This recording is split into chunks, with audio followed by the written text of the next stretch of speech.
सत्संगत जी, प्रेम से कहना।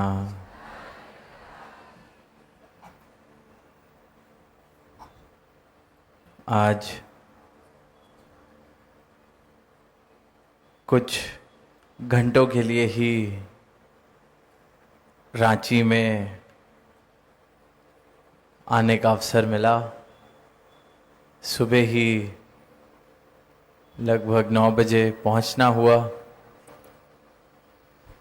और यहाँ इस रूप में एक विशाल समागम, आप संतों के दर्शन करने का अवसर मिल रहा है। दातार का यशोगान, सद्गुरु की महिमा सब मिलके गा रहे हैं। और वहीं इस सत्संग के बाद रांची से प्रस्थान।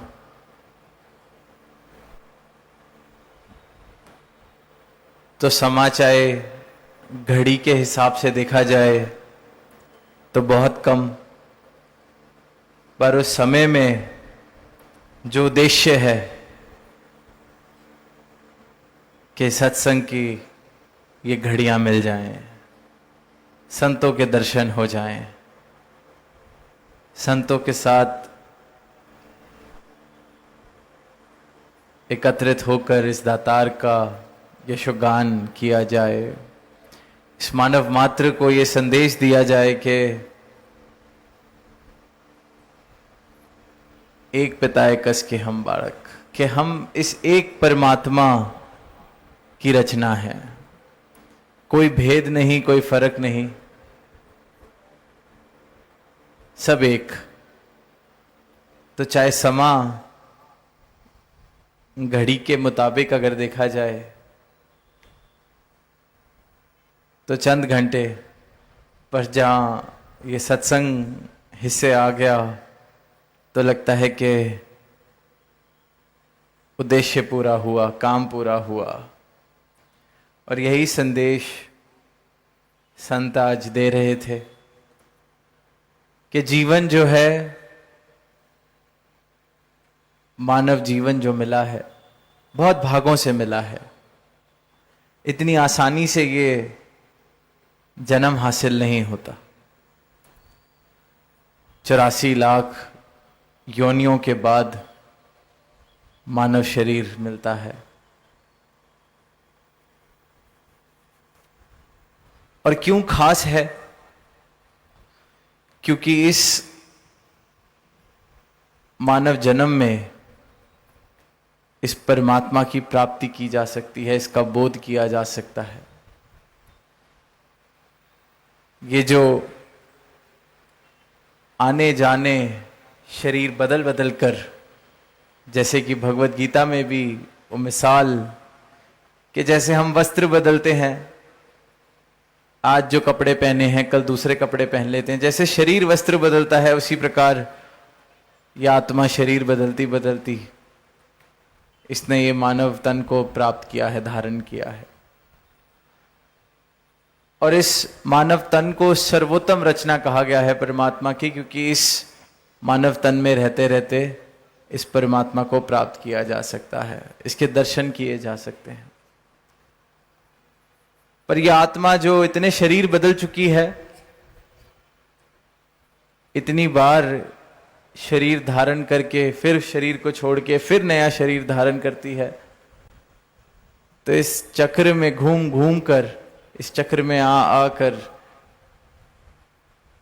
यह आत्मा ही खुद को शरीर मानने लगती है। अपने आप से ही दूर, अपने अस्तित्व से ही अपरिचित यह आत्मा हो जाती है। और इस आत्मा को इसका परिचय सतगुरु का ब्रह्म ज्ञान कराता है। और जिस जिस मानव ने अपने अस्तित्व को देखा, इस परमात्मा को प्राप्त किया, फिर उस संत ने आवाज दी है कि आओ इस परमात्मा के दर्शन कर लो। दर्शन करे जा सकते हैं। मीराबाई का जिक्र सुना, उन्होंने गा गा कर आवाज दी। और भी संतों का जिक्र सुनते हैं, सबने यही आवाज दी कि परमात्मा को पाया जा सकता है, देखा जा सकता है। भक्ति मुकम्मल ही तब है जब इस प्रभु को पहले प्राप्त करें, इसके दर्शन करें। सदगुरु की कृपा से इस भगवान, जिसे हम भगवान कहते हैं, इसकी लगता करी जाए, इसको देखा जाए, फिर तो इससे प्रेम हो। क्योंकि भक्ति तो अवस्था ही एक प्रेम की है, संपूर्ण प्रेम। जहां प्रेम के सिवा कुछ नहीं, वो भक्ति की अवस्था। और इस परमात्मा से संपूर्ण प्रेम करने के लिए इस परमात्मा को देखना जरूरी है, इसका राज जानना जरूरी है। राम का नाम हम ले रहे हैं, कोई राम बुला रहा है, कोई अल्लाह बुला रहा है, कोई गॉड बुला रहा है, कोई किसी और नाम से संबोधित कर रहा है, पर जानना जरूरी है, देखना जरूरी है, बोध होना जरूरी है। क्योंकि जब तक बोध नहीं है, जब तक जानकारी नहीं है, जब तक पहचान नहीं है, तो इस एक सत्ता के अनेक जो हमने रूप अपनी भ्रमों के अनुसार, अपनी मान्यताओं के अनुसार बनाए हुए हैं, उसी कारण फिर दीवारें बनती हैं, उसी कारण फिर मानव मानव से दूर हो रहा है। राम बोलने वाला खुद को सही मान के अल्लाह बोलने वाले से दूर हो रहा है, अल्लाह बोलने वाला राम बोलने वाले से दूर हो रहा है, कोई गॉड बोलने वाले से दूर हो रहा है। सबको लग रहा है कि अलग हैं, इनका भगवान अलग, इनका परमात्मा अलग, इनसे हमारा क्या मेल। फिर इसी नाम से इस एक परमात्मा की जानकारी नहीं है, इसके दर्शन नहीं है, इसका बोध नहीं है, इसलिए फिर ये अज्ञानता के कारण ये भ्रम, ये दीवारें। लगता है कि मेरे परमात्मा में नहीं मानता तो कहीं मेरी आस्था को ठेस ना पहुंचा दे, इसलिए वैर हो जाता है। ये अल्लाह में नहीं मानता तो कहीं मेरे धर्म का तिरस्कार ना कर दे, अज्ञानता। क्योंकि दीवारें खड़ी कर दी हैं, अपने आप को एक दूसरे से अलग मान लिया है, तो लगता है कि जो मुझसे अलग है वो मेरा नुकसान ही ना कर दे, वो ठेस ना पहुंचा दे, इसलिए फिर वो दीवारें और पक्की होती चली जाती हैं। पर गौर से देखें तो ये जो दीवारें हैं, इनका आधार सिर्फ और सिर्फ अज्ञानता है। मैं अल्लाह बुला रहा हूं, वो राम बुला रहा है, वो गॉड बुला रहा है, बस बुला रहा है। देख तीनों में से कोई नहीं रहा, जान तीनों में से कोई नहीं रहा। जिसने जाना है फिर उसने यही कहा है, काशी काबा एक है राम रहीम, मैदा एक पकवान बहुत, बैठ कबीरा जीम। एक ही मैदा है, कितने ही पकवान बना लिए जाएं, कितने ही पकवान बना लिए जाएं। कोई उस मैदे से कोई मीठा पकवान बना ले, कोई उसी मैदे से रोटी बना ले, कोई उसी मैदे से कुछ और।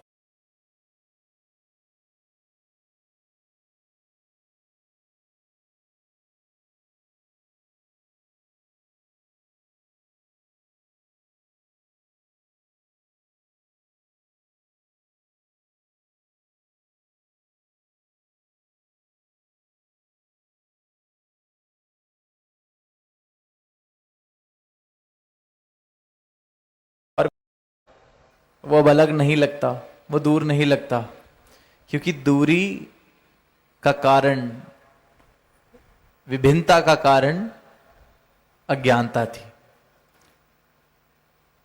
पर जिस आधार पर वो टिका था, वो आधार ही मिट गया तो अज्ञानता चली गई, ये ज्ञान मिल गया, ये ब्रह्म ज्ञान मिल गया, अंधकार मिट गया, अंधेरा मिट गया, रोशनी आ गई तो सब साफ साफ दिखाई देने लगा।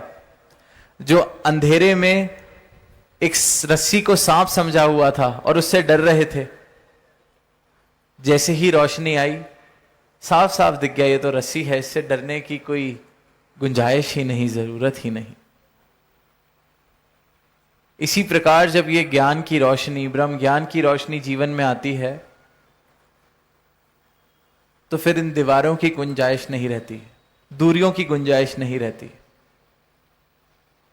वरना इंसान अपनी अज्ञानता के कारण, अपने अंधकार के कारण कितनी दीवारें खड़ी कर चुका है।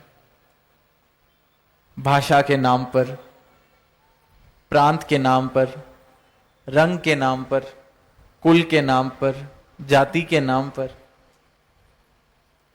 जहां चले जाएं दीवारें खड़ी करने के आधार, किसी भी आधार पर दीवार बना ली जाती है कि वो नीची जाति का, ये ऊंची जाति का। पर जाति तो सबकी एक, ये मानव जाति, सबकी जाति एक, ये परमात्मा वाली जाति, क्योंकि सब में ये एक बसता है। अगर कोई जात है तो ये एक जात है, मानवता वाली। अगर कोई जात है तो ये एक जात है, इस परमात्मा वाली, क्योंकि ये सब में समाया है।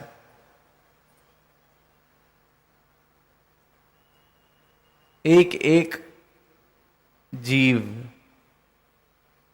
एक एक जो इस परमात्मा की रचना है, सब में ये सृजनहार समाया है। राम का नाम लेना काफी नहीं है, राम के दर्शन करना। और ये सिर्फ कह देना नहीं कि राम तो हर जगह बसता है, परमात्मा हर जगह बसता है, ये तो सब कह देते हैं, सारी दुनिया कह रही है। जो भी परमात्मा का नाम जपता है उससे पूछा जाए परमात्मा कहाँ है, परमात्मा तो सब जगह है। अगर परमात्मा सब जगह है, सबके अंदर है, तो फिर मैं सबसे प्रेम क्यों नहीं कर पाता? फिर मैं नफरत किस प्रकार कर लेता हूं? अगर मुझ में भी राम समाया है, सामने वाले में भी राम समाया है, फिर मैं उसको नीची जाति वाला कैसे कह देता हूं? फिर तो दोनों की जाति ये राम वाली जाति हुई। तो कहने की बात कहने तक ही रह जाती है। कहने सुनने से ही कोई बात पूरी होनी थी तो सबकी हो जाती। आंख बंद करके भी जो जी रहे हैं पर कह बहुत कुछ रहे हैं, बात तो उनकी भी पूरी हो जाती। पर जीवन वो है जहां ये बोध हो जाए, जहां ये अनुभव हो जाए, जहां वाकई ही घट घट में राम दिखे, घट घट में ये परमात्मा दिखे। जिस परमात्मा की रचना मैं हूं, उसी परमात्मा की रचना सारी मानवता है, ये बोध हो,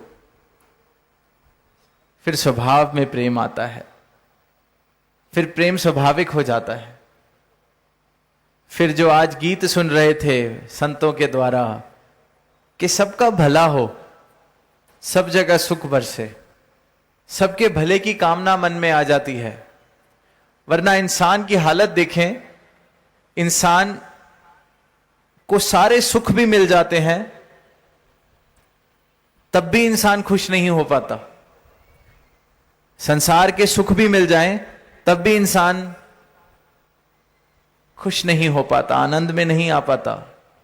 अपने सुख से भी सुखी नहीं हो पाता इंसान। और यहां संत हैं जो गीत गा रहे हैं कि सबका भला हो, सबको सुख मिले, सबके सुख में ही हमारा सुख है। सामने वाले को खुश देखते हैं तो हमें खुशी होती है। कितनी विपरीत अवस्था है। संसार में आज इंसान अपनी खुशी से खुश नहीं हो पा रहा। चंद घड़ियां, चंद दिन, अपने सुख से सुख ही नहीं है जो इंसान। और वहां संत की अवस्था कि सबका भला करो भगवान, सबका हो कल्याण। किसी को खुश देखता है, किसी को कुछ हासिल करते देखता है, संत खुश है, क्योंकि सब में खुद को देख रहा है, खुद में सबको देख रहा है। ये अवस्था, मैं वाले भाव खत्म हो गए, दीवारों वाले भाव खत्म हो गए। सबको एक करके जान रहा है, सबको एक करके देख रहा है। और कल्याण भी फिर जब संत मांगता है, वो यही मांगता है कि जैसे मेरा कल्याण हुआ है, मेरे जीवन से जैसे इस अंधकार का विनाश हुआ है, अज्ञानता का विनाश हुआ है, वैसे ही सबका हो कल्याण, सबको ये नजर मिले, सबके जीवन में आप बसे, परमात्मा आए।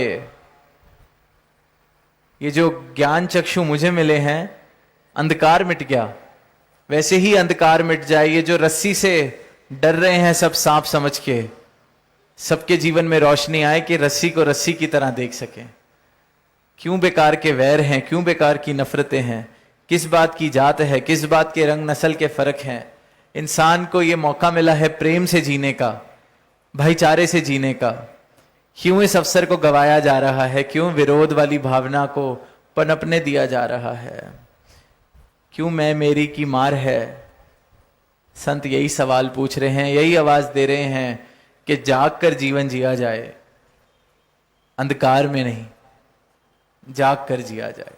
और जिस जिसने भी जाग कर जीवन जिया है, आंखें खोल कर जीवन जिया है, उसने यही आवाज दी है कि ये जो फर्क हैं, ये जो दूरियां हैं, इनका एक ही कारण है, अंधकार।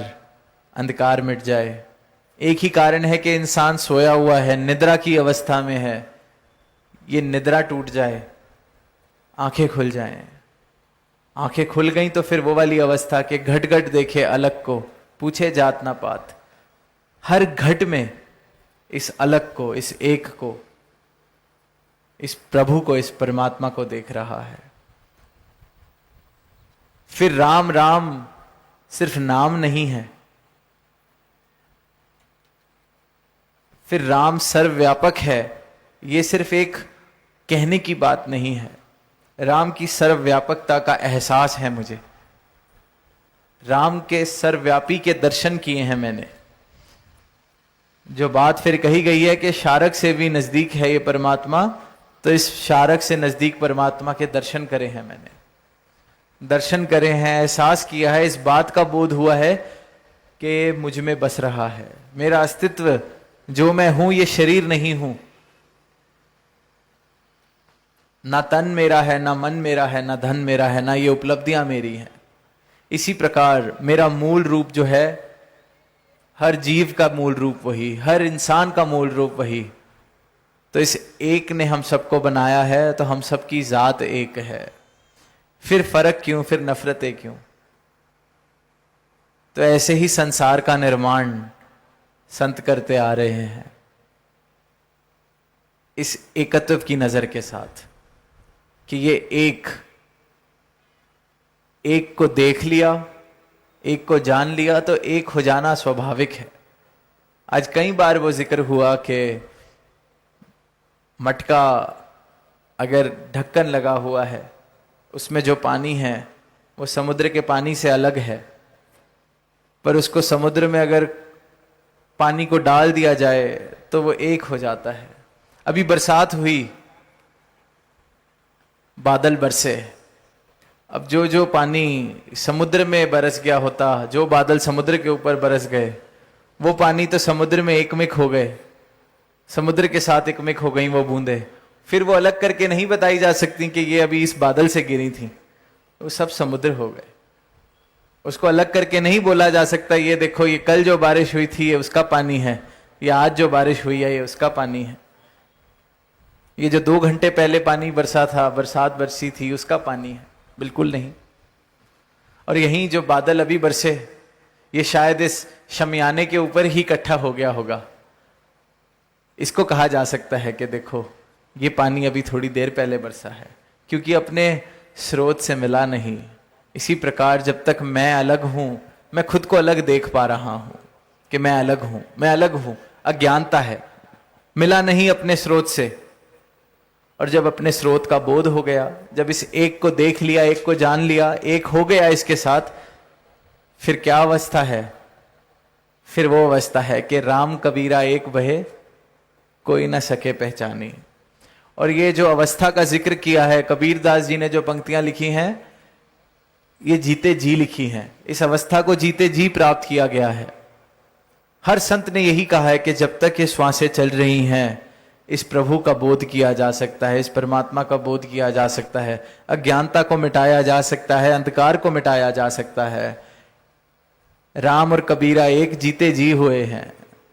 इसलिए कहा गया है कि बड़े भाग मानस स्तन पाया, क्योंकि ये बड़े भागों से मिला है और इसमें ही ये भाग्यशाली काम किया जा सकता है जिसमें इस परमात्मा के साथ इंसान एकमिक हो सकता है। जब तक ये श्वासें चल रही हैं और इन श्वासों का लाभ नहीं उठाया, इनके चलते चलते इस बोध को हासिल नहीं किया, तो बहुत बड़ी बाजी हार जाता है इंसान। जिस उद्देश्य के लिए आए वो ही काम रह गया, बाकी सारे काम हो गए। जीते जी तो समझ नहीं आता, क्योंकि अज्ञानता है। जैसे दास ने कहा कि निद्रा वाली अवस्था में जीवन जिया जा रहा है, सपने को सच मानकर जीवन जिया जा रहा है।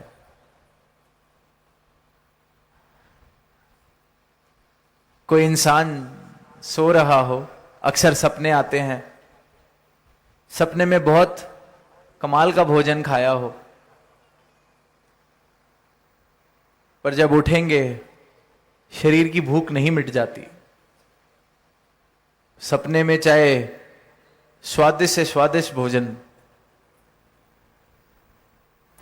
किसी ने बना के मुझे खिलाया हो, मेरे मन पसंद की सारे व्यंजन मुझे खिलाए हो, पर जब नींद खुलेगी तो शरीर की भूख नहीं मिटी होती। इसी प्रकार ये जो माया रूपी संसार है, जिसको स्वप्न कहा गया है, इसमें जितनी भी उपलब्धियां हासिल हो जाएं, पर जो मूल है मेरी आत्मा का कल्याण, इन उपलब्धियों से होने वाला नहीं है। आत्मा का कल्याण सिर्फ और सिर्फ इस परमात्मा की लगता से, इस आत्मा को इसके स्रोत से मिला दिया तो इस आत्मा का कल्याण है। वरना तो जो स्वप्न में हमने भोजन खा लिया और ये सोचते रहे कि हमारा पेट भर जाएगा, तो वो फिर मूर्खता है। और यही मूर्खता इंसान करता चला आ रहा है।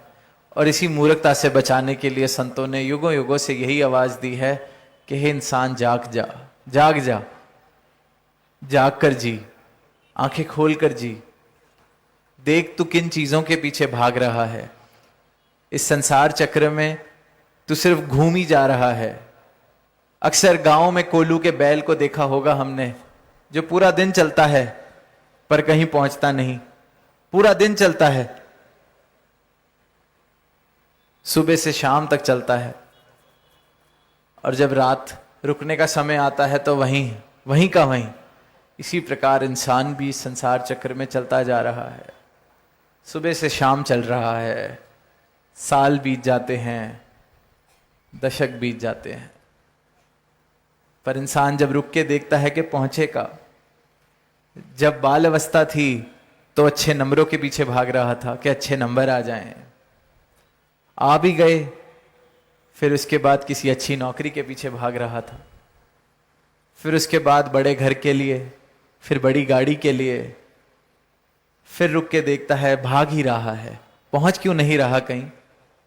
कहीं तो पहुंचे। सारी उपलब्धियां प्राप्त करने के बाद भी इंसान खुद को भागता ही पाता है, कहीं तो पहुंचे। सब हासिल हो जाता है तब भी भाग ही रहा है। स्कूल में पढ़ते हैं तो कहा जाता है कि बस 12वीं तक ही पढ़ाई करनी है, फिर तो आनंद है, कॉलेज में जाके तो आनंद है। 12वीं के बोर्ड में जो 90, 95, 98% भी ले आया, फिर उसको कॉलेज में भी भगाया जाता है। बस यही 3 साल और 4 साल और, फिर तो आनंद है, अच्छी नौकरी लग जाएगी, फिर तो आनंद है, फिर आप कमाने लग जाएंगे। फिर जब कमाने लगता है तो फिर कोई ना कोई लोन, कोई ना कोई और काम, बस घर बनाना है, फिर तो आनंद है। जब तक घर बनता है तो फिर बच्चे को 10वीं 12वीं पढ़ाने का टाइम आ जाता है, फिर हम उसको बताने लगते हैं, फिर तो आनंद है। हमने भी आनंद लिया है 10वीं करके, 12वीं करके। इंसान दौड़ रहा है, जो आनंद खुद को नहीं मिला अपने बच्चों को भी आगे दावा दे रहा है कि बस तू भी 10वीं 12वीं पढ़ ले, कॉलेज पढ़ ले, नौकरी लगा ले, घर बना ले, तुझे भी आनंद मिलेगा। अब जब खुद रुक के पहुंचे इंसान, सोचे, 55 साल से 60 साल से मैं भी भाग रहा हूं। मुझे कौन सा आनंद मिला है जो मैंने अपने बच्चे को वादा कर दिया या आश्वासन दे दिया कि 12वीं पास कर ले तुझे आनंद मिलेगा।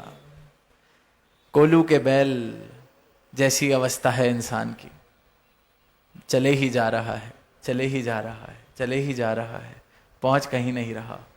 पहुंचता सिर्फ और सिर्फ वो है जो असली मंजिल को प्राप्त कर ले, क्योंकि वही एक मंजिल है जहां ठहराव है, जहां संसार में चलते चलते भी ठहराव है, जहां संसार की सारी उपलब्धियां करते हुए भी प्राप्त ठहराव है, जहां 10वीं 12वीं कॉलेज नौकरी घर सारी जिम्मेवारियां पूरी करते हुए भी ठहराव है, क्योंकि अंतर मन में ये एक रस, ये सहज अवस्था मिल गई है इस परमात्मा को प्राप्त करके, क्योंकि मुझे अपना बोध हो गया। इस जीवन की भाग दौड़ ये खेल समझ आ गया, ये खेल है, ये सब कुछ नहीं। इस खेल का आनंद भी लेना है पर सत्य के साथ जुड़कर, और पहुंचना, मंजिल पर पहुंचना तभी मुमकिन है जब जीवन में सत्य आ जाए, हर पल में सत्य आ जाए, हर श्वास में सत्य बस जाए या अविनाशी बस जाए। फिर वो जो भाग दौड़ है उस भाग दौड़ में भी आनंद है। फिर ये धोखा नहीं इंसान खुद को देता कि ये पड़ाव पार करने के बाद आनंद आएगा, 12वीं के बाद आनंद आएगा, कॉलेज के बाद आनंद आएगा, स्कूल के बाद आनंद आएगा, घर बनाने के बाद आनंद आएगा। नहीं, फिर आनंद साथ चल रहा है। फिर किसी पड़ाव को पार करने का आश्वासन नहीं या उम्मीद नहीं आनंद आएगा, आनंद साथ है। इसी प्रकार जो मुक्ति की बात की जाती है वो जीते जी इसी पल में है। ऐसे नहीं कि बस इतने काम कर लिए जाएं, इतनी सेवा कर ली जाए, इतना दान कर लिया जाए, इतनी यात्राएं कर ली जाएं तो मुक्ति मिलेगी जब शरीर छूटेगा। बिल्कुल नहीं। वो तो फिर वही वाली बात है कि 12वीं के बाद आनंद, कॉलेज के बाद आनंद, इसके बाद मुक्ति, उसके बाद मुक्ति। सत्य वो जो इस क्षण में मुक्ति। राजा जनक ने जब ज्ञान मांगा तो उसको यही कहा गया कि घोड़े पर जब तक आप बैठेंगे इस परमात्मा को प्राप्त कर सकते हैं, इसी क्षण में इस मंजिल को प्राप्त कर सकते हैं, इस सत्ता को प्राप्त कर सकते हैं। तो ये जो मुक्ति है, ये जो अवस्था है, ये सत्य है, ये हर पल में मेरे साथ है, हर पल में मंजिल में हूं। फिर वो कोल्हू के बैल वाली अवस्था नहीं, पहुंचा देते हैं सदगुरु, एक क्षण में पहुंचा देते हैं जहां पहुंचना है, आत्मा का कल्याण कर देते हैं। तो फिर मुबारक हो जाता है चलना, क्योंकि वो चलना मंजिल पर पहुंचकर है। फिर ये नहीं कि हाँ ये यात्रा करके कहीं पहुंचा जाए। इस दातार को प्राप्त करके इंसान उसी क्षण में सहज अवस्था प्राप्त करता है, सत्य को प्राप्त करता है। बूंद सागर में मिलके सागर हो जाती है, और सागर में मिलके सागर हो जाना ही उस बूंद के लिए मुक्ति है। इसी प्रकार जीते जी इस ब्रह्म को प्राप्त कर लिया जाए, इस ब्रह्म के साथ एकमिक हो जाएं, ताकि फिर हमारी अवस्था भी कि राम कबीरा एक बहे कोई ना सके पहचानी, ऐसी अवस्था सबके हिस्से आए, सत्य सबके हिस्से आए, भक्ति सबके हिस्से आए। एक जीवन, ऐसा जीवन जिसमें सबके भले की कामना करते करते सुख प्राप्त हो जाए, प्रेम से रह सकें, ये दीवारें गिर जाएं, अंधकार मिट जाए। अंधकार अज्ञानता मिटती है तो ये जो अज्ञानता वाली दीवारें हैं, ये जो भ्रम वाली मान्यताएं हैं, उनके आधार पर जो दीवारें खड़ी हैं ये मिट जाती हैं। रंग नस्ल के फर्क मिट जाते हैं, जाति वर्ण आश्रम वाले भेद मिट जाते हैं। फिर इंसान इंसान से सही मायनों में प्यार कर सकता है, और यही प्यार सिखाने के लिए, बताने के लिए सदगुरु युगों युगों से ये आवाज़ सारी मानवता को दे रहे हैं। तो दातार के चरणों से यही अरदास कि ऐसा जीवन सबके हिस्से आए जो रोशन हो, जो अंधकार में ना बीते, जहाँ रस्सी को सांप समझ के डरा ना जाए। ऐसा जीवन, रोशनी वाला उज्जवल जीवन सबके हिस्से आए। प्रेम से कहना धन्यवाद।